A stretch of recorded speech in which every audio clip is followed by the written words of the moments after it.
رات کے گھپ اندھیرے میں جنگل کی گہری گلیوں میں ایک سائے کی سرسراہٹ سنائی دی۔ کسی نے کان لگا کر سننے کی کوشش کی، مگر آواز یکدم غائب ہو گئی۔ جھاڑیوں کے پیچھے کچھ حرکت کر رہا تھا، جیسے کوئی چھپا بیٹھا ہو۔ چاندنی کی مدھم روشنی میں ایک پراسرار ہیولا درخت کے پیچھے دکھائی دیا۔ اچانک ایک لرزہ خوز چیخ نے رات کے سکوت کو چی دیا۔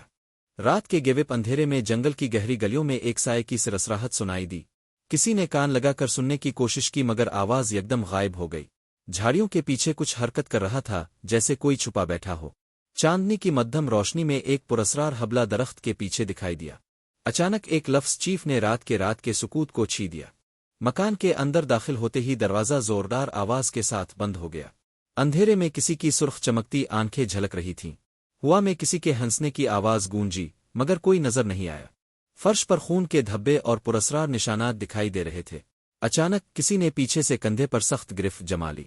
وہ گھبرا کر پلٹا، مگر پیچھے کوئی نہیں تھا۔ ہوا ایک بار پھر سرگوشیوں سے بھر گئی، جیسے بہت سی آوازیں ساتھ بول رہی ہوں۔ دیواروں پر پرانے ہاتھوں کے نشانات ابھرنے لگے، جیسے کسی نے ناخنوں سے کھرچا ہو۔ زمین کے نیچے سے کسی کے کراہنے کی آواز سنائی دی۔ اچانک ایک سایہ تیزی سے کمرے میں داخل ہوا اور ہر طرف اندھیرا چھا گیا۔ اندھیرے میں وہ سانس روکے کھڑا تھا، دل زور زور سے دھڑک رہا تھا۔ اچانک ایک سرد ہاتھ اس کے چہرے پر پھرنے لگا۔ وہ چیخنا چاہتا تھا، مگر آواز حلق میں ہی گھٹ کر رہ گئی۔ کمرے کی دیواریں خود بخود کانپنے لگے، جیسے کوئی قید میں تڑپ رہا ہو۔ پھر ایک کرخت آواز گونجی، تم یہاں نہیں ہونے چاہیے تھے۔ دیواروں پر سائے رقص کرنے لگے، جیسے کوئی ان میں قید ہو۔ فرش پر پڑے خون کے دھبے آہستہ آہستہ حرکت کرنے لگے۔ اچانک ایک ہاتھ زمین سے نکل کر اس کے پاؤں پکڑنے لگا۔ وہ گھبرا کر پیچھے ہٹا، مگر دروازہ خود بخود لاک ہو گیا۔ کسی نے سرگوشی کی، ماجا جاگ چکا ہے۔ ہوا بوجھل ہونے لگی، جیسے کسی نے پورے کمرے کو لپیٹ لیا ہو۔ فرش پر انگلیوں کے نشانات خود بخود بنتے جا رہے تھے۔ کونے میں ایک پرانی کرسی پر کوئی بیٹھا تھا، مگر چہرہ اندھیرے میں چھپا ہوا تھا۔ آنکھیں جھپکتے ہی وہ کرسی خالی ہو گئی، جیسے وہاں کوئی تھا ہی نہیں۔ پھر ایک سرگوشی گونجی، تم نے ماجا کو جگہ دیا ہے، اب واپسی ممکن نہیں۔ دیواروں پر خون سے عجیب و غریب نشانات ابھرنے لگے۔ کرسی خود بخود ہلنے لگی، جیسے کوئی نظر نہ آنے والا اس پر بیٹھا ہو۔ سائے اور گہرے ہونے لگے، جیسے روشنی کو نگل رہے ہوں۔ اچانک پیچھے سے کسی نے سرگوشی کی، ماجا تمہیں دیکھ رہا ہے۔ وہ چیخنا چاہتا تھا، مگر اس کی آواز ہی بند ہو گئی۔ کمرے میں ڈانسز بڑھتی جا رہی تھی، سانس لینا بھی مشکل ہو گیا۔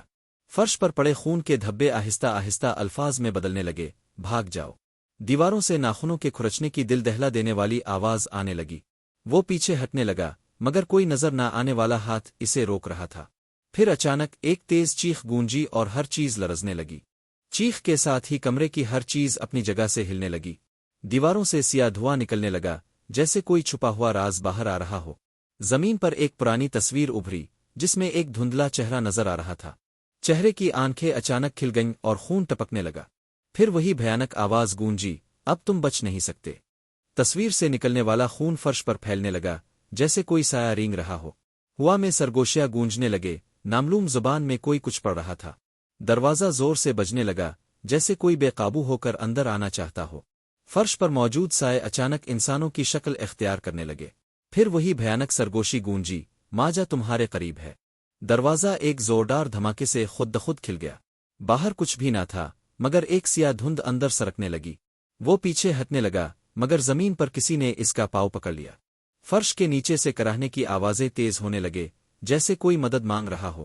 پھر ایک خوفناک چیخ گونجی اور پورا کمرہ لرز اٹھا۔ زمین میں دراڑیں پڑنے لگے، جیسے کوئی اندر سے باہر نکلنے کی کوشش کر رہا ہو۔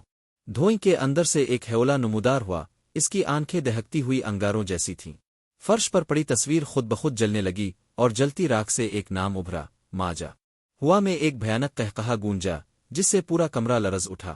پھر وہ سایہ اس کی طرف بڑھنے لگا اور اندھیرا ہر چیز کو نگلنے لگا۔ سایہ قریب آتے ہی سردی اتنی بڑھ گئی کہ سانس لینا مشکل ہو گیا۔ دیواروں پر ہاتھوں کے نشانات ابھر آئے، جیسے کوئی باہر نکلنا چاہتا ہو۔ فرش کے نیچے سے کوئی سرگوشی کر رہا تھا، تم یہاں نہیں بچو گے۔ اچانک روشنی کی آخری کرن بھی بجھ گئی اور ہر طرف مکمل اندھیرا چھا گیا۔ اندھیرے میں دو سرخ آنکھیں جلتی ہوئی دکھائی دے، ماجا آ چکا تھا۔ اندھیرے میں وہ سرخ آنکھیں ایک دم قریب آنے لگے۔ ہوا میں کسی کے بھاری سانس لینے کی آواز گونجی۔ فرش پر خون سے لکھا ابھرا، یہاں سے واپس جانا ممکن نہیں۔ دروازے خود بخود بند ہو گئے، جیسے کوئی باہر نکلنے نہیں دینا چاہتا تھا۔ پھر اچانک ایک ٹھنڈا ہاتھ اس کی گردن کے گرد لپٹ گیا۔ گردن پر لپٹا ہوا ہاتھ اتنا ٹھنڈا تھا کہ جسم سن ہوتا جا رہا تھا۔ اس نے چیخنے کی کوشش کی مگر آواز جیسے گلے میں دب گئی ہو۔ فرش پر کوئی چیز رینگ رہی تھی، جیسے بہت سی انگلیاں حرکت کر رہی ہوں۔ دیوار پر ایک پراسرار سایہ ابھرنے لگا جو آہستہ آہستہ واضح ہو رہا تھا۔ پھر وہی خوفناک سرگوشی سنائی دی، ماجا تمہیں اپنے ساتھ لے جائے گا۔ سایہ اب مکمل انسانی شکل اختیار کر چکا تھا مگر چہرہ دھند میں چھپا تھا۔ فرش پر انگلیوں کی رینگتی ہوئی حرکت اچانک رک گئی، جیسے سب کچھ سانس روک چکا ہو۔ ہوا میں ایک دل دہلا دینے والی چیخ گونجی جس سے پورا کمرہ لرز اٹھا۔ دیواروں پر خون سے لکھا ابھرنے لگا، ماجا کے قیدی کبھی واپس نہیں جاتے۔ پھر اچانک سایہ تیزی سے اس کی طرف لپکا اور ہر طرف اندھیرا چھا گیا۔ اندھیرا اتنا گہرا تھا کہ کچھ بھی دکھائی نہیں دے رہا تھا۔ فضا میں کسی کے زور زور سے سانس لینے کی آوازیں گونج رہی تھیں۔ فرش پر کسی کے لمبے ناخنوں کی کھٹ کھٹ سنائی دینے لگی جیسے کوئی قریب آ رہا ہو۔ اچانک ایک برف جیسے ٹھنڈے ہاتھ نے اس کا بازو پکڑ لیا۔ پھر ایک سرگوشی ہوئی، اب تم بھی ماجا کے قیدی ہو۔ اس کے جسم میں سنسنی دوڑ گئی جیسے خون جم گیا ہو۔ فرش پر سائے حرکت کرنے لگے جیسے بے چہرہ مخلوق اسے گھیر رہی ہو۔ اندھیرے میں دو سرخ آنکھیں پھر سے چمک اٹھیں قریب آتی ہوئی۔ دیوار پر خون سے لکھا ابھرا، ماجا تمہاری روح چاہتا ہے۔ پھر اچانک کسی نے پیچھے سے سرگوشی کی، بھاگ سکتے ہو تو بھاگ جاؤ۔ سرگوشی کے ساتھ ہی دروازہ خود بخود کھل گیا۔ باہر گہرا دھند تھا۔ وہ تیزی سے باہر بھاگا مگر جنگل پہلے سے بھی زیادہ سنسان لگ رہا تھا۔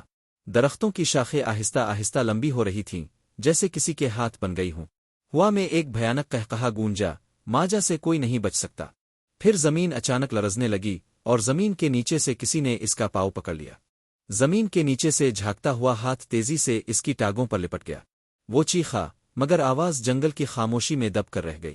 درختوں کی شاخیں سانپوں کی طرح بل کھانے لگے جیسے زندہ ہوں۔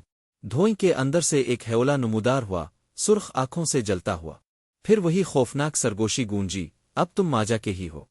ہیولا آہستہ آہستہ اس کے قریب آنے لگا، ہر طرف اندھیرا چھا گیا۔ جنگل کی زمین ہلنے لگی جیسے نیچے کچھ قید تھا جو باہر نکلنا چاہتا ہو۔ ہوا میں خوفناک چیخیں گونجنے لگے جیسے کئی روحیں اذیت میں کرا رہی ہوں۔ فرش پر خون سے ایک دروازہ ابھرا جس کے پیچھے کوئی وحشت چھپی تھی۔ پھر اچانک ایک برف جیسا ٹھنڈا ہاتھ اس کے چہرے پر آ گیا، ماجا نے اسے پکڑ لیا۔ ماجا کی گرفت اتنی مضبوط تھی کہ اس کا جسم سن ہونے لگا۔ اس کی آنکھوں کے سامنے سب کچھ دھندلا پڑ گیا جیسے حقیقت ختم ہو رہی ہو۔ زمین میں بنا خون کا دروازہ آہستہ آہستہ کھلنے لگا، اندر گہرا اندھیرا تھا۔ ہوا میں پھر وہی سرگوشی گونجی، اب تم یہاں سے کبھی واپس نہیں جا سکتے۔ پھر اچانک اسے ایک زوردار جھٹکا لگا اور وہ تاریکی میں گرنے لگا۔ وہ تاریکی میں گر رہا تھا جیسے کسی نہ ختم ہونے والی کھائی میں جا رہا ہو۔ کانوں میں اذیت بھری چیخیں گونجنے لگے جیسے بے شمار روحیں قید ہوں۔ فرش پر گرنے کے بعد اس نے آنکھیں کھولی تو وہ ایک سرخ روشنی سے بھرے کمرے میں تھا۔ سامنے ایک سیاہ تخت پر ماجا بیٹھا تھا، اس کی آنکھوں میں شعلے بھڑک رہے تھے۔ پھر ایک کرخت آواز گونجی، اب تم ماجا کے دائرے میں ہو اور یہاں سے واپسی ممکن نہیں۔ وہ کانپتے ہوئے پیچھے ہٹا مگر ماجا کی نظریں اس پر جمی رہے۔ کمرے کی دیواریں خون ٹپکانے لگے اور چیخیں مزید تیز ہو گئیں۔ ماجا اپنی جگہ سے اٹھا، اس کا قد چھت تک پہنچ رہا تھا۔ اب تم ہمیشہ کے لیے میرے ساتھ رہو گے، ماجا کی آواز گونجی۔ اچانک ایک زوردار چیخ کے ساتھ سب کچھ اندھیرے میں ڈوب گیا اور وہ ہمیشہ کے لیے غائب ہو گیا۔